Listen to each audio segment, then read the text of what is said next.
and welcome to United for Good. I'm Margaret O'Neill with the United Way of Central West Virginia. We always want to say thank you to the West Virginia Library Commission and the Library Television Network for allowing us to be part of their programming. We've been super excited to bring you some guests that talk about our community and can share a little bit of information with you about the other partners that the United Way has across our footprint. Just a quick reminder that our United Way does serve 6 counties in Central West Virginia. We're Kanawha, Putnam, Boone, Logan, Clay, and Braxton.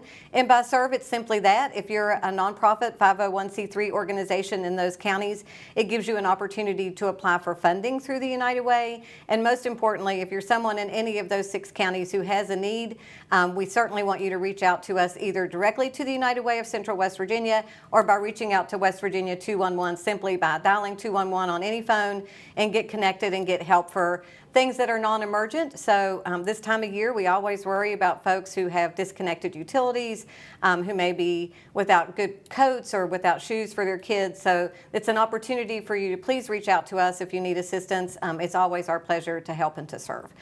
And so I'm super excited about our guest today. She is one of my very favorite people in the land and one of the very favorite places I think that we have in Charleston. So welcome, Sarah Bolyard. Thank you. Thanks for having me. Sarah is the President and Chief Executive Officer of the Charleston, and I'm like, it's more than Charleston maybe, but you can explain that, but of the YMCA. Yes.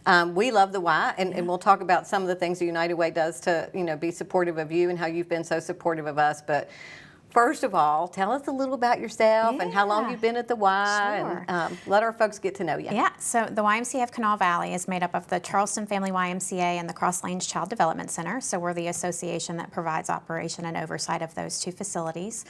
I started in August of 2020, so jumped right in at a great time.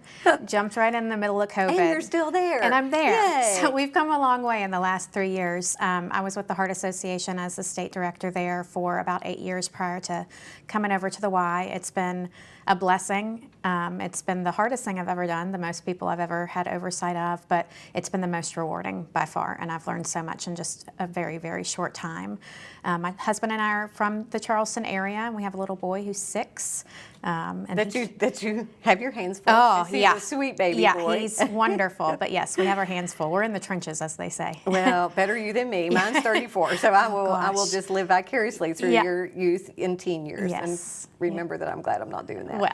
So I'll just start by saying United Way has tried to really embrace the opportunities that the Y provides, and as an organization, we're able to supplement the cost of a Y membership to our team.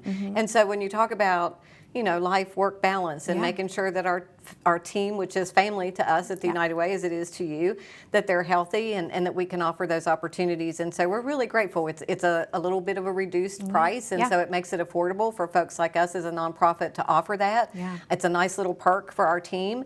And so if you're listening and you haven't thought about that, it's a really great way to offer up your staff a little extra perk. And I can tell you, Sarah and the team are super easy to work with. Yeah, well, thank you. You do that with a bunch of people? Yeah, so we really do, and we really try to navigate through kind of the business community and make sure that they're aware that obviously health and wellness is, there's a direct correlation between mental health, productivity at work, insurance cost of employers. You want to have a healthy workforce. And so being able to provide an opportunity for your team to go to the Y at a reduced cost, that's either the team carries the weight of, they pay it, or the employer pays it, which is an even better perk for your staff. It's really beneficial, and we've seen some great results from that. We've seen partnerships built through the memberships at the Y, and it's a whole community, so it gives them a little bit of a networking opportunity as well. Yeah, so off the cuff question, if you don't know. I promised. There You're would be fine. weird questions. You're fine.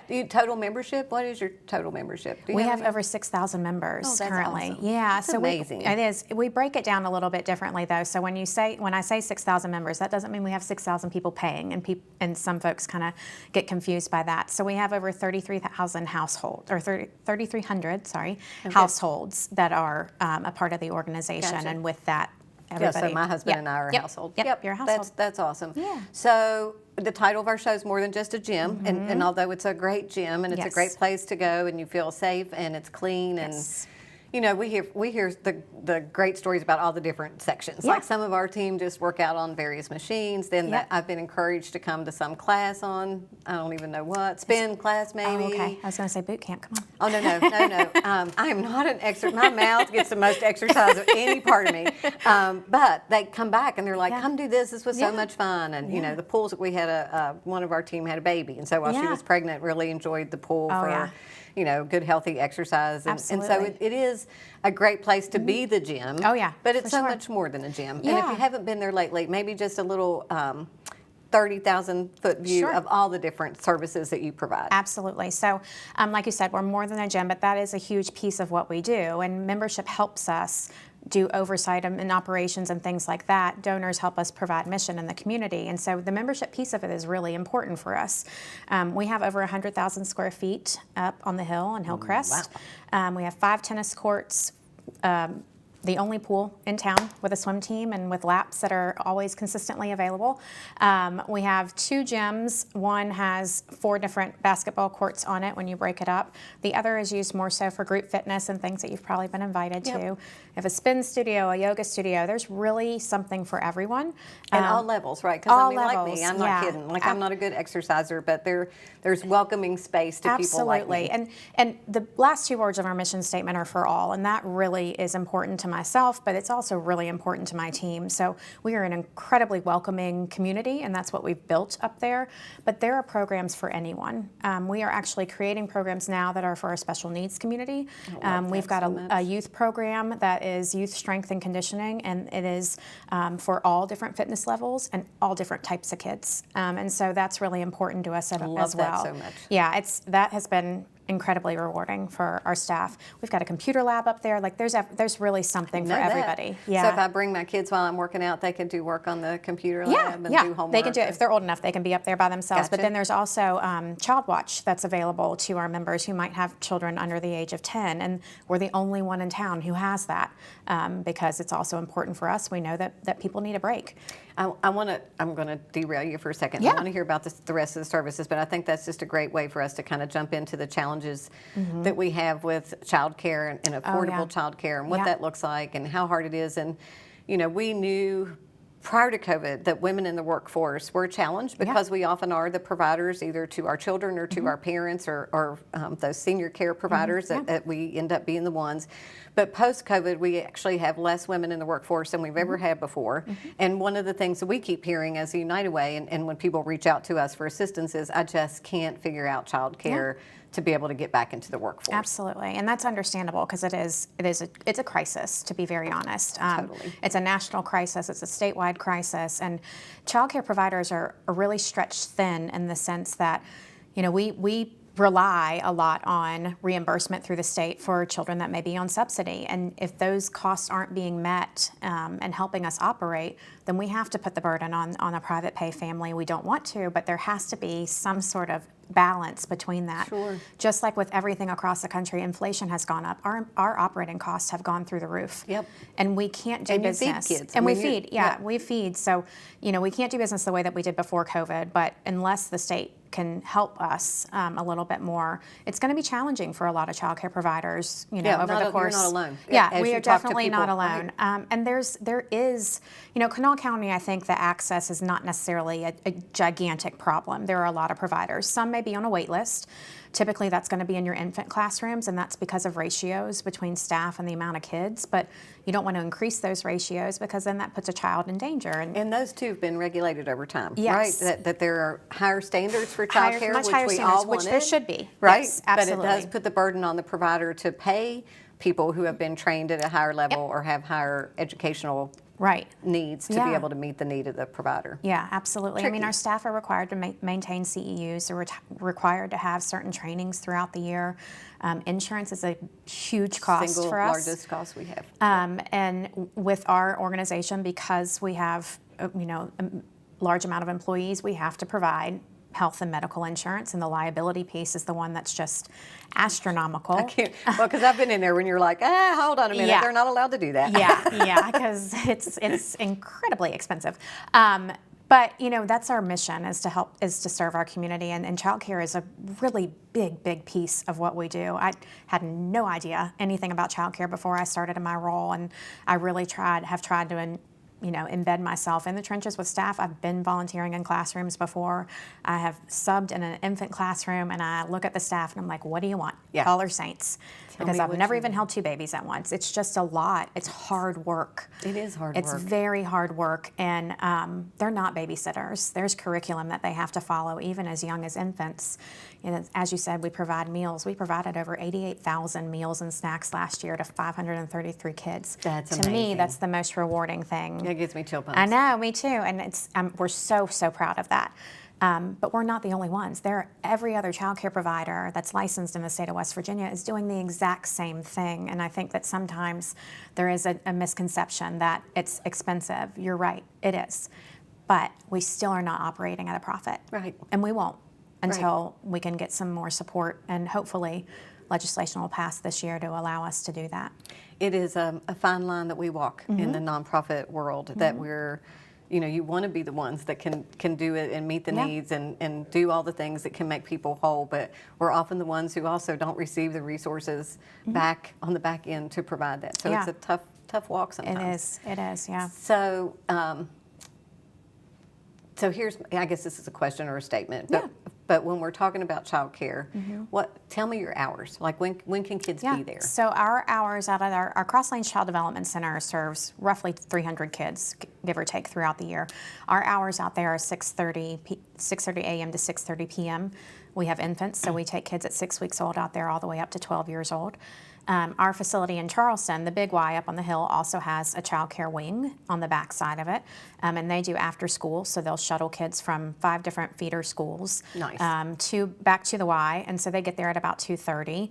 And then we close at 6 for parents to pick them up. In the summertime, when they have summer camp, day camp there, it's open at 7 o'clock every morning. The reason I was pondering that is we also worry because mothers or fathers, singles or couples that are working hourly work, it's sometimes so hard to get where you need to be at 6 o'clock. I mean, the way you and I work, right? Yeah. If you didn't have support Right. at home to pick up your son Right. or to figure Wouldn't it out. be able to. Yeah, we Yeah. wouldn't be able to work like this. Yeah. And so for a single mom who's potentially at Wendy's or someplace where leaving an hourly job costs her money, Yep. and also it's just a struggle. Maybe she doesn't have a Yeah. car and you got to Right. get a bus and all those Yeah. things.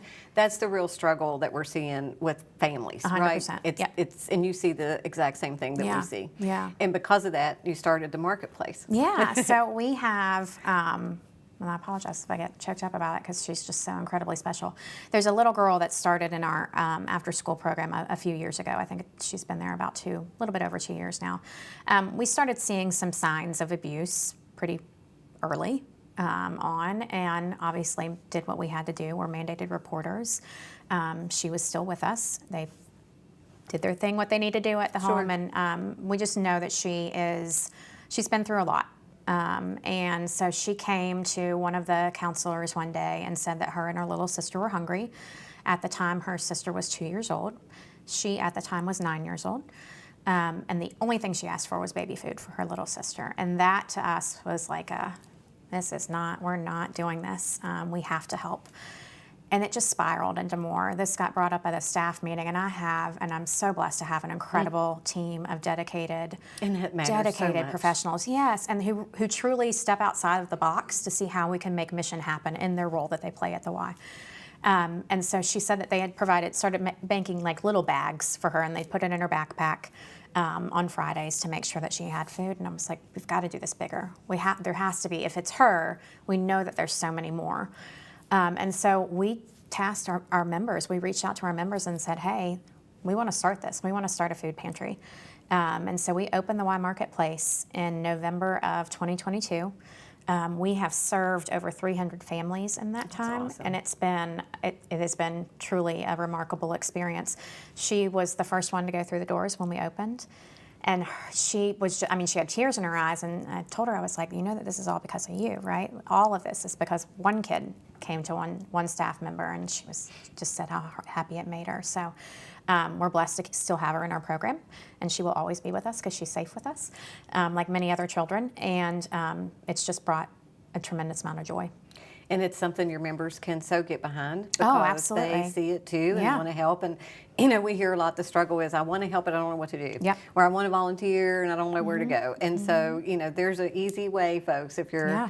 watching, you know, support those little food pantry initiatives. You know, we have a tiny food pantry at the United Way for Yeah. the same reason. People, not children so much, thankfully, but adults will come to our door for various reasons, and we know they're hungry, and we know that they may be housed but not have a stove or Right. the ability to cook. And so, you know, we keep a little bit of that too for the same reason. Yeah. It's just, we're in 2024. Yeah. For children, especially for children, to be hungry is just really unacceptable. more than we can accept or Yeah, comprehend. yeah.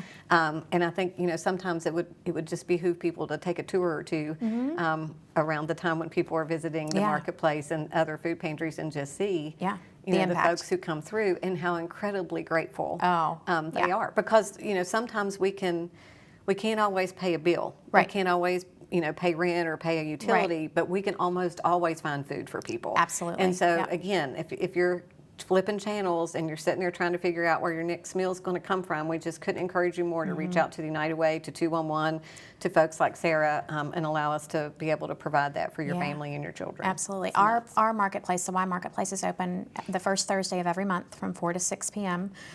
There's a separate entrance, so we wanted to make sure that people Awesome. did not have to go through the lobby, because I feel like some people automatically think Sure. they feel judged, and that's not what we want at all. So there's a separate entrance that they can come in and out of, and there's volunteers that work it that are tremendous assets to our organization, and it's just it's great to see. Well, thank you for doing that, Yeah. and thank you for all you do for feeding kids. Oh, thanks. You know, I'll give you an example of how the United Way isn't afraid to ask for favors, and so we do this crazy Dancing with the Stars thing, and people needed a place to practice, and I'm Yeah. like, what are the chances that I might have a room? And so for Yeah. 2 years, maybe Yeah. all 3 years now, Yeah. you have provided Oh, yeah. a little space for dancers to go and practice, and so Absolutely. we appreciate that Of so course. very much. Yeah. So when we're talking about other things at the Y, I want to go back to one thing you said about the pool, and it's the only pool. And so the other pool used to be at UC, right? And it Yeah, closed. so and- UC closed several years ago, well before my time, and then we obviously received some members through that. South Charleston Rec Center does have a pool, but they don't have a swim team, and so we do. And pools are incredibly expensive to I operate. can't even imagine. They are incredibly expensive. It's a loss that you'll take every year on it, but it's a great opportunity because we're also teaching kids how to swim, and we're certifying lifeguards. We certified over 150 lifeguards last Which year. is a huge, It's huge. huge need, because Huge need. every spring we Yep. hear the cries of small pools and city pools where kids, the only place they have in the Right. summer to go, and they Exactly. can't get lifeguards. Right. Crazy. And so we certify kids as young as 15, as long as they're going to be 16 by the time that they start their job, they're good to go. But we also staff all of the county pools. That's we took that on as our responsibility several years ago. So it's really important for us to have that space. Last year we had over 406 participants in our swim lessons. So cool. And they start at infants as well, and we have adult swim lessons too. And we live on a river. I mean, kids have to Yes. know how to swim Yes. and have safe water Yeah. knowledge. Right. Because, I came, you know this, but I was Yeah. at the United Way of Southern West Virginia, Yeah. and it wasn't an unusual tragedy to hear in the summer about Absolutely. children in rivers and streams around Southern West Virginia. Yeah. And we clearly live on a great big river here in Right. Charleston. So, Yeah. so appreciate you're doing that. Is Oh, there a thank you. cost to that?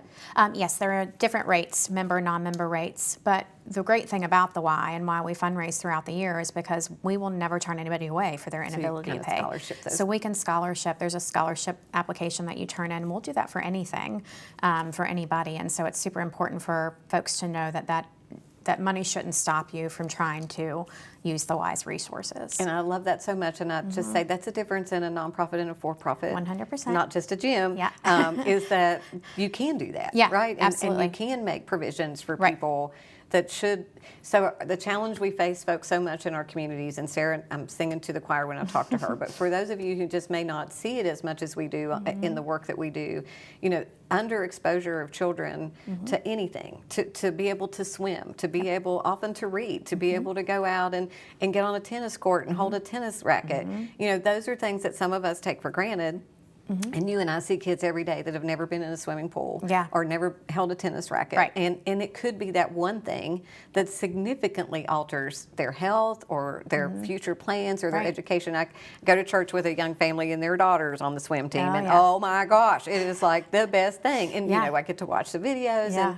But her, you know, I don't know, I'll get it wrong, but Yeah. she's young, youth, 8, Right. 9, something Yeah. like that. But I mean, she excels. She loves Absolutely. it. The parents love the swim community Yeah. that they've met. Yeah. And it's just a huge thing for kids to have an opportunity to do that. Absolutely. So listen, people, don't let Yeah. money stop you. Right. Please don't. Call Please the Y. don't. Yeah. Call the Y. Call the Y. Yeah. And figure out a way to, you know, help expose our kids to some of those great things that Right. they don't always Well, I think, see. like you said, we really focus on the social and emotional growth of a child, and so being able to participate in those group activities is huge. That is gigantic for any child, and that's why our programs, we really want to design them to where it's all different types of kids, because we need to make sure that our other kids know that they need to be exposed to certain things, and it is amazing to see it in action. You know, we started a special needs tennis program. Yeah, I was thanks to- wondering if you were allowed to talk yeah, about that. Of course. So Tennis for Fun was,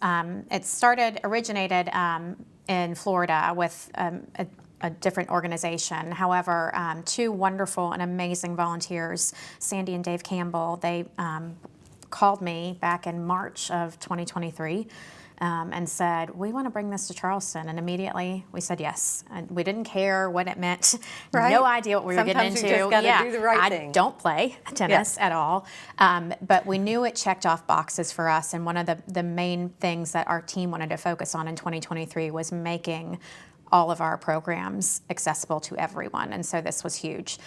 It has brought so much joy, and to see the change in the athletes, and there's all different age groups, all different types of athletes that we have out there, but the interaction that they have with the volunteers, but just the interaction that they have when they know they're doing something it'll take your breath away. And we've hired 3 athletes since we started the program, which is great for us because they teach us really about our core values, and they teach our staff about our core values. And I don't know who likes it more, them or our staff, because our Right. staff absolutely love them. But the athletes are pretty incredible. I work with one particularly who is he's autistic. He's high functioning, but he's autistic, and he doesn't talk very much. But he has started to come out of his shell a little bit more, and we have a great relationship now. I don't miss a day of that program because I know he doesn't do well with another volunteer. And so that's really important It's to me. consistency. It's consistency. Yep. He needs it. Yep. It's And funny. that one caring adult. Yeah, absolutely. Yep. We couldn't use real balls with him at first because he hit it so hard and he would take your head off. And so now we've grown to use them, and you can just see it in his eyes when the vibration of the racket and the sound, it's pretty amazing. We have his friend from his school who, Brad, our executive branch director, that's his buddy. He is nonverbal, communicates with an iPad, but to see the light in his eyes when he hits, and he's so good. Isn't that awesome? It's incredible. It's really amazing, and just to see the interaction and the camaraderie between the athletes. One of my favorite, Joey, he works for us now, and he was telling Aiden, another one who works for us, I heard him say, "Great job today, buddy. Great job." They need that, and I think it's incredibly important. But Honey, we all need that. we all need it. In the world you know, we're in we right all need now, it. But we I all think need that. taking that for me and for my team, taking that hour and Yes. blocking everything out is incredibly invigorating, and it is inspiring to us to where, you know, even on a bad day, you can go out and be with them, and you're like, okay, this is why I do what I do. It's important and it matters. So. Yeah, no pun intended, but we were talking about how you don't want to lose your why in the Yeah, work that we do. absolutely. And, those are the things that inspire you to Absolutely. keep doing what you do on hard days. Yep. And sometimes membership organizations can be hard days. Yeah. And, you know, totally Yeah. get that. Yeah. So I want to mention, because we're going to run out of time, Yep. but I definitely want to mention the Spirit of the Valley. Yes. It's your signature event. Mm-hmm. It was the very first event I went to when I moved to Charleston. Tom Haywood was the Oh, Spirit of yeah. the Valley That's that year, wonderful. and I was like so jealous and went straight back to the office and was like, what do we do? What kind of event do we have where all those Yeah. people are in a room? But Yeah. so impressed with your work Thank and your you. team and the Thank recognition of such great people. And this Yeah. year, Ed Gaunch, and so Yes. Secretary Gaunch has been such a great supporter to so many of us, Absolutely. including the United Way. But Yeah. You want to just talk a little Sure. bit about the Spirit of the Valley? Yeah. And I know it means a lot to your organization. Absolutely. I mean, it's vital to our organization because it is where we raise an incredible amount of funds to be able to provide scholarships, to be able to do programs like so when Tennis for Fun people say, and "Where the money membership." go?" That's where the money This go. is exactly where Yep. it is. It doesn't go into our operating budget at all. It stays completely in a separate account. But Spirit of the Valley started over 30 years ago. A group of men here in Charleston wanted to be able to recognize someone in the community who had been a servant, had a servant's heart and servant leadership. And so they created it, and we were the benefactor of that. And so we got involved throughout the years, and our involvement has definitely grown. I think it was probably the first 2 years, and then it was the Ys. And so we receive the funds that are raised, which is great. And we have received a substantial amount since the inception of the event. I believe it's probably over $5 million at this point, amazing. which is great. Congratulations. Thank Yes, you. ma'am. Thank you.